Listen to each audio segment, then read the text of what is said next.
मेरी आप भी थी, जिसे सुनकर आप बहुत मजा आने वाला है। मेरी शादी वाले दिन मेरा नौजवान देवर बहुत खुश था। मैंने हमेशा से अपना छोटा भाई समझा था और वह भी मुझे भाभी माँ कहकर पुकारता था। मेरे पति की मूर्तियों के कुछ दिन बाद मुझे अकेले सोने में डर लगता था। इसलिए मैं अपने देवर को अपने साथ बिस्तर पर सुलाने लगी। सर्दियों की रातें थी और एक ही बिस्तर में अपने देवर के साथ सोना मुझे बहुत अजीब सा लगता था। मेरा देवर शायद मुझे बहुत पसंद करता था, लेकिन मैं इससे उम्र में भी काफी बड़ी थी। लेकिन मेरा देवर बिल्कुल जवान लड़के जैसा लगता था। मेरे पति की मूर्तियों के बाद मैंने बहुत मुश्किल से गुजारा किया था। लेकिन मैं कब तक इस तरह जीवन का चलाती, इस रात मैंने सोचा कि एक बार अपने देवर को आजमा के देखती हूँ।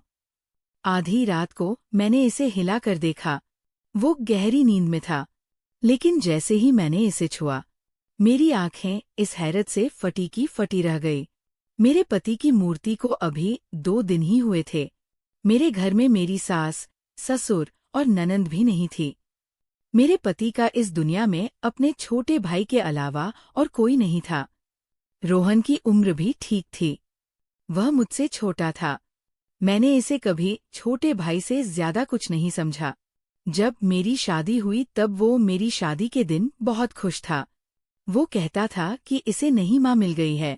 लेकिन मेरी माँ मुझे हमेशा समझाती थी, बेटी, तुम्हारा देवर तुम्हारा बेटा नहीं है। इससे दूरी बनाए रखना। थोड़े समय बाद वह बड़ा हो जाएगा। फिर तुम्हें इससे पर्दा करना होगा। इसलिए अभी से इसे आदत डालो कि वह तुम्हारे कमरे में बिना अनुमति न आए। मैंने कई बार देखा है कि तुम्हारा देवर बिना वजह तुम्हारे कमरे में आता जाता है। बेटी, तुम्हें ऐसा नहीं करना चाहिए। तुम एक शादीशुदा लड़की हो। तुम्हें अपने पति और घर वालों की भी परवाह करनी चाहिए। मैं अपनी माँ की बात सुनती तो मुझे लगता कि वह रोहन के बारे में गलत सोचती है, इसलिए मैं इनकी बातों पर नाराज हो जाती। लेकिन जब मैं बेसहारा हो गई, मेरे पति इस दुनिया से चले गए तो मेरी आंखों से आंसू बह रहे थे। मैं सोच भी नहीं सकती थी कि वो मुझे अपने भाई के साथ छोड़कर चले जाएंगे।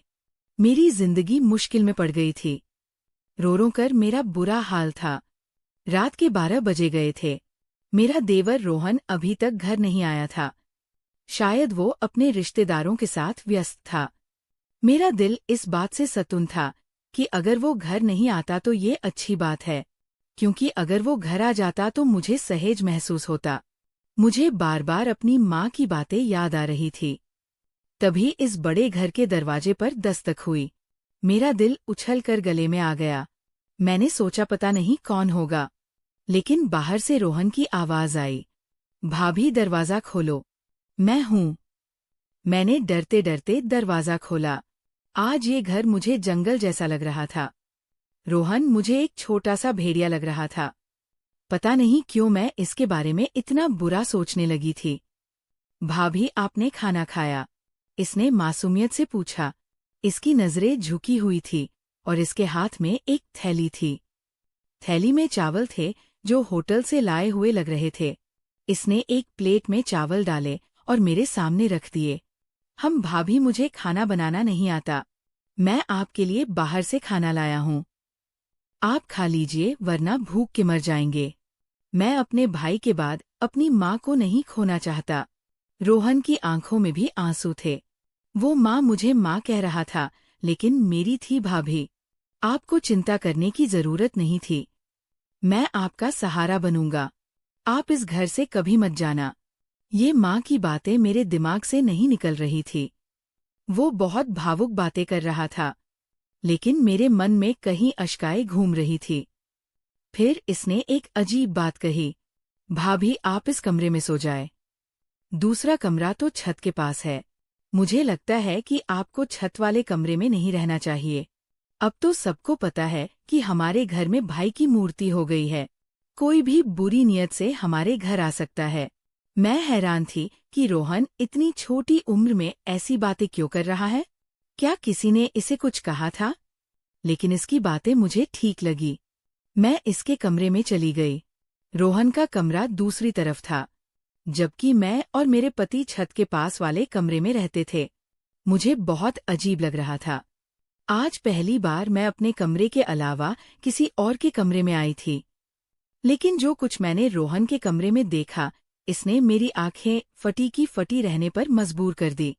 कमरे का दरवाजा बंद था। मेरी नज़र एक ऐसी चीज पर पड़ी जिसने मेरे होश उड़ा दिए। वैसे तो वह जवान लगता था, लेकिन मेरी माँ की बात सही थी। रोहन जो कुछ कह रहा था, वो एक बड़ा और समझदार आदमी कह सकता था। इसके कमरे में मेरा जेवर देखकर मेरा दिल खटक उठा था। ये सब रोहन के हाथ कैसे लग गया? ये बहुत मैंने इसे तालू में छुपा कर रखा था। लेकिन अजीब बात थी। मैंने सोचा कि सुबह होती मैं इससे इस बारे में सवाल करूंगी, लेकिन इस वक्त मुझे बहुत नींद आ रही थी। मैंने और सोने की तैयारी करने लगी। पता नहीं क्यों मुझे बहुत नींद आ रही थी। हालांकि पिछले 2 दिनों से मुझे नींद नहीं आई थी।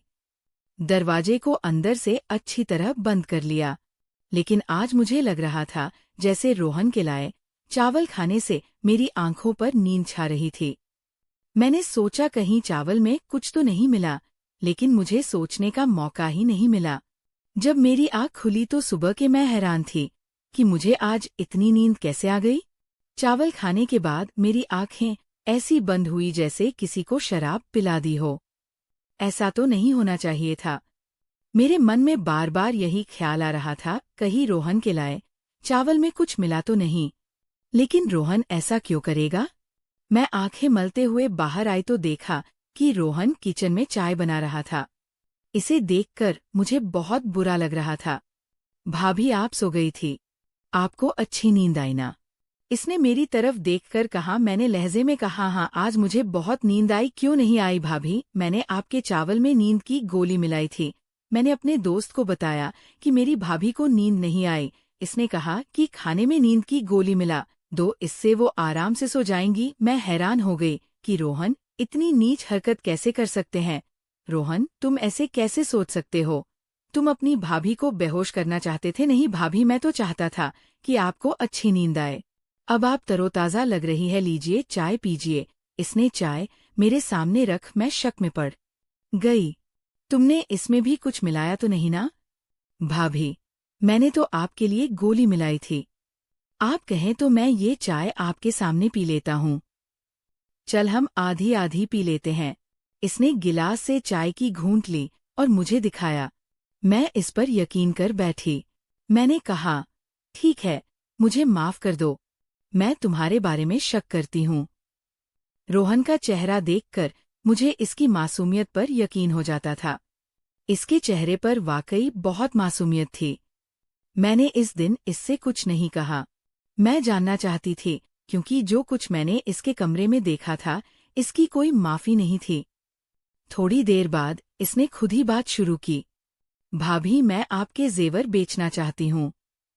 एक बहुत ईमानदार अंकल है, वो जेवर बेचकर हमें बहुत पैसे देंगे। हम इन पैसों से एक मकान खरीद लेंगे। इस किराए के मकान में हम कब तक रहेंगे? मकान मालिक परसों किराया लेने आ जाएगा। हमारे पास तो पैसे भी नहीं हैं। रोहन की बात सुनकर मैं हैरान रह गई। मैंने अभी तक ऐसा सोचा भी नहीं था। वह ऐसा कैसे सोच सकता था? मैंने कहा, रोहन, तुम्हें ये ख्याल कैसे आया कि हम नया घर खरीदे? भाभी, मुझे आके शादी भी करनी है। हमें सारी जिंदगी एक साथ रहना है। हमारे पास अपना घर होना चाहिए। किराए के घर में इंसान सिर्फ जलील होता है। रोहन की बात ठीक थी, इसलिए मैंने जेवर के बारे में कुछ नहीं कहा। लेकिन मुझे डर था कि अगर जेवर बेचकर पैसे और मेरा जेवर नौजवान, ऐसे में कोई भी हमें आसानी से धोखा दे सकता था। मैंने सोचा कि इस बारे में अपने मायके वालों से सलाह लूं। मैंने इनसे कहा कि मैं जेवर बेचकर घर खरीदना चाहती हूँ। लेकिन इन्होंने कहा कि घर खरीदने की जरूरत नहीं है, तुम अब बेवा हो चुकी हो, तुम्हें हमारे घर आना होगा। मैं इनके घर नहीं जा सकती थी। मैं जानती थी कि मेरे भाई अपनी पत्नियों के गुलाम हैं। वह अपनी बेवा बहन को कभी सहारा नहीं देंगे। जिंदगी भर इनके सहारे नहीं रह सकते। ये अच्छा मौका था। मैं अपने जेवर बेचकर घर खरीद सकती। मेरे पति ने मेरे लिए बहुत सारा जेवर बनाया था। लेकिन अपने भाइयों की नीयत देखकर मैंने जेवर बेचने का इरादा कर लिया। मैंने रोहन से कहा, तुम चाहो तो जेवर बेच दो। मैं अपने मायके वालों के रवैये से निराश हो चुकी थी।